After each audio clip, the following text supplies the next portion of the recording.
Hey all, I'm Dr. T. I'm an ENT and OMS surgeon, and today I'm going to explain why you snore, what it says about your health, and scientifically proven ways to stop it. So let's get started. So snoring isn't just annoying, it can be a sign of something much more serious. But before we get into it, it's best if we start with some basic anatomy.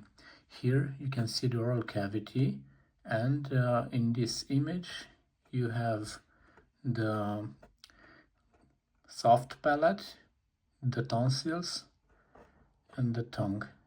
Behind it is the posterior aspect of the pharynx, posterior wall of the pharynx, and the tongue continues the base of the tongue in the hypopharynx.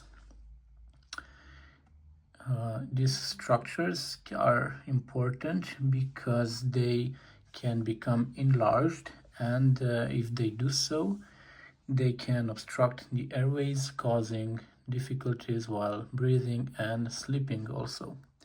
In this image, we have the nasal cavity. So here is the middle turbinate. Inferior to it is the inferior turbinate. On the medial aspect is the nasal septum, and on the lateral aspect it's the lateral wall of the nose with important structures for endoscopic sinus surgery. These structures can be enlarged or hypertrophied and also can cause nasal obstruction. This image shows the larynx. You can see here the epiglottis and here the vocal cords and the glottis, which continues with the infraglottic space, and the trachea. So snoring happens when air can't move freely through your nose and throat while you sleep.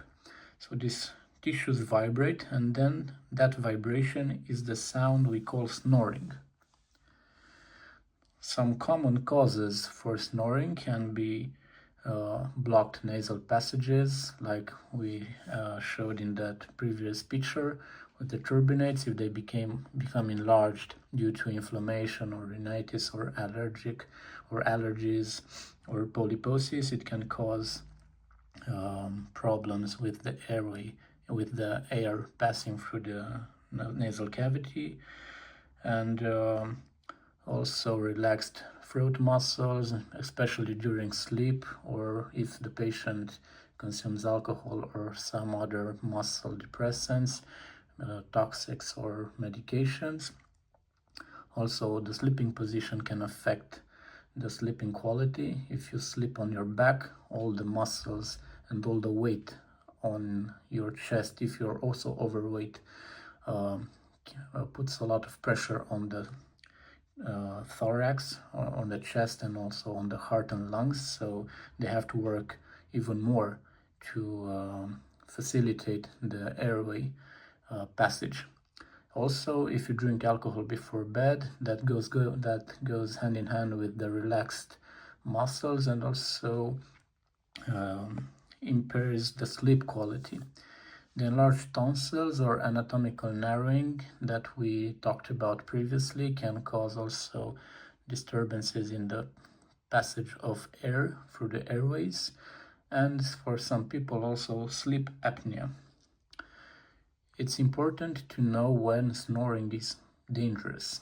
So some common signs when snoring becomes dangerous is when loud snoring with choking or gasping is present, or you have excessive daytime sleepiness, morning headaches, high blood pressure, or your partner notices you stop breathing. Also, if you have signs of depression, if you have problems while concentrating or performing intellectual tasks, this could also be signs that your sleep is impaired, or you could have sleep apnea. So, how to stop snoring? Here are some doctor-approved methods. So first of all, you can change your sleeping position. Sleeping on your backs make your tongue fall backwards, thus narrowing the airway. So you should try sleeping sleeping on the side, or use a body pillow. Also, you could try to open your nasal passages if they are obstructed by rhinitis or nasal polyps. You can do this by using saline spray, nasal strips, or a warm shower before bed, and also you can check with your ENT doctor. He can prescribe you some topical treatments like nasal steroids. Also, you should avoid alcohol 2 to 3 hours prior to bedtime, because alcohol makes the throat muscles relax too much, and this is one of the biggest snoring triggers. Again, you should try to maintain a healthy body weight, because extra tissue around the neck can narrow the airway, and even a modest weight loss can significantly reduce snoring by reducing the pressure on the chest, on the heart, on the lungs, and on the neck. The good sleep hygiene is a very important step in treating snoring, because going to bed at the same time every night reduces overtiredness, which can make your throat collapse more easily. Using an humidifier also helps, because dry air irritates the nasal tissues. So if your room is dry, a humidifier can help reduce snoring. Also, some oral appliances that are made by dentists can help shift the jaw forward to keep the airway open.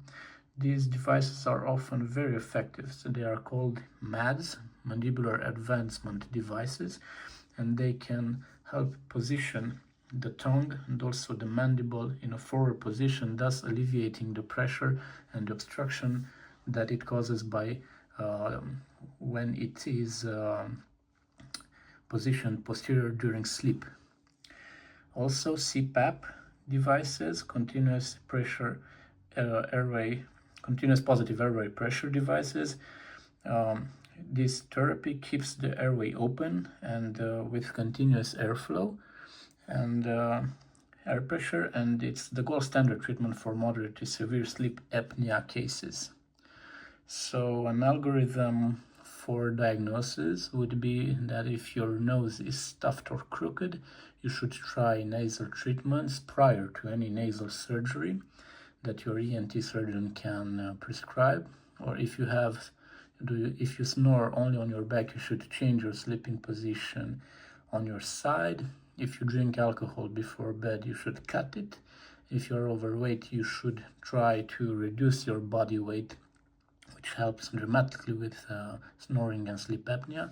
And if you are tired, choking, and if you notice that, or a partner notices that you stop breathing, you should get evaluated for sleep apnea by the ENT surgeon, by the internal medicine doctor, and also by a lung specialist, which he can prescribe you some tests like polysomnography to evaluate the sleep apnea, if you have it or not, and also to determine if it's central sleep apnea or neurological or peripheral sleep apnea caused by anatomical obstacles like in your nose, in your throat, or in your oral cavity.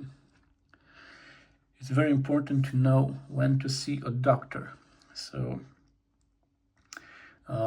if your snoring gets too loud and it's every night, if you gasp or choke in your sleep, if you're excessively tired during the day, if you have high blood pressure, or if your partner notices your apnea episodes.